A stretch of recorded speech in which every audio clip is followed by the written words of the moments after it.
नमस्कार। चलिए आज भारत के इतिहास के एक ऐसे राजा की बात करते हैं जो सिर्फ एक महान योद्धा नहीं बल्कि एक वैज्ञानिक, एक लेखक और एक शानदार आर्किटेक्ट भी थे। हम बात करने वाले हैं राजा भोज की। आखिर क्यों उन्हें भारत के सबसे प्रतिभाशाली शासकों में से एक माना जाता है? आइए पता करते हैं। लेकिन सबसे पहले इस सवाल के बारे में सोचते हैं, क्या 11वीं सदी का कोई राजा उड़ने वाली मशीनों के बारे में लिख सकता है? सच कहूं तो यही एक सवाल राजा भोज की कहानी को इतना जबरदस्त बना देता है। तो चलिए इस रहस्य की तह तक चलते हैं। तो शुरुआत से शुरू करते हैं। इस रहस्यमयी राजा को समझने के लिए पहले ये जानना जरूरी है कि राजा भोज असल में थे कौन। राजा भोज 11वीं सदी में परमार राजवंश के शासक थे।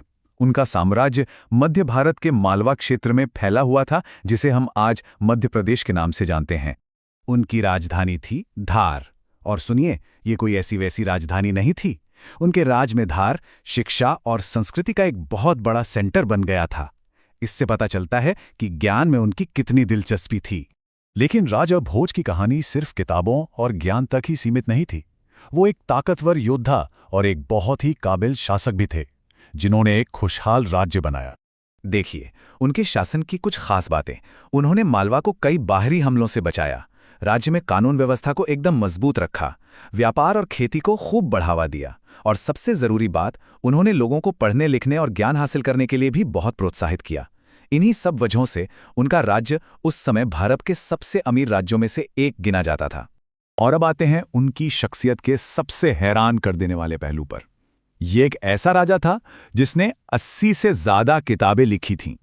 जी हाँ, बिल्कुल सही सुना, 80 से भी ज्यादा। माना जाता है कि उन्होंने आर्किटेक्चर, साइंस, लिटरेचर, पता नहीं कितने ही विषयों पर लिखा।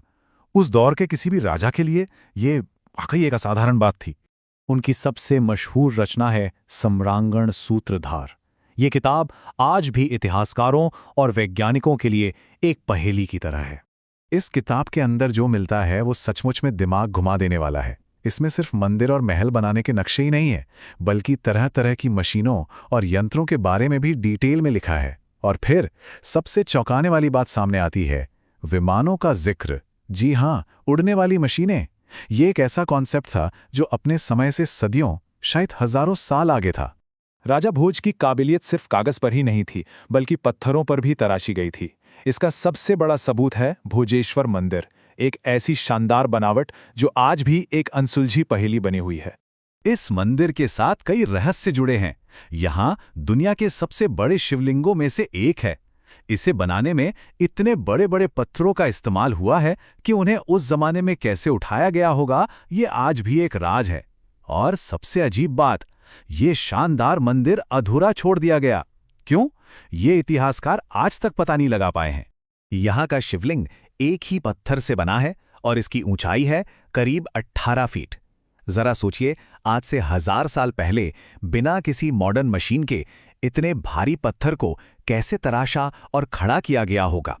और यही बात हमें उस सबसे बड़े सवाल पर वापस ले आती है, आखिर इतना भव्य मंदिर अधूरा क्यों रह गया?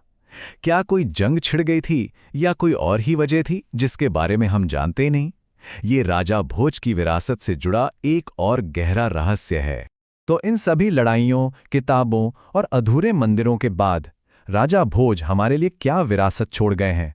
जैसा कि हम देखेंगे, उनका असर आज भी हमारे आसपास महसूस किया जा सकता है।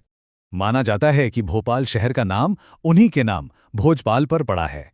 आज भी कई पुरानी इमारतें और झीलें उनके शासनकाल की देन मानी जाती हैं। और सबसे बढ़कर उन्हें भारतीय इतिहास के सबसे विद्वान और गुणी राजाओं में से एक के तौर पर हमेशा याद किया जाता है। उनकी महानता और बुद्धिमानी इतनी मशहूर हुई कि आज भी हमारी बातचीत में ये कहावत इस्तेमाल होती है, कहाँ राजा भोज, कहाँ गंगू तेली। ये कहावत दो लोगों के बीच के बहुत बड़े अंतर को दिखाती है और राजा भोज के उस असाधारण कद को हमारी यादों में हमेशा के लिए जिंदा रखती है।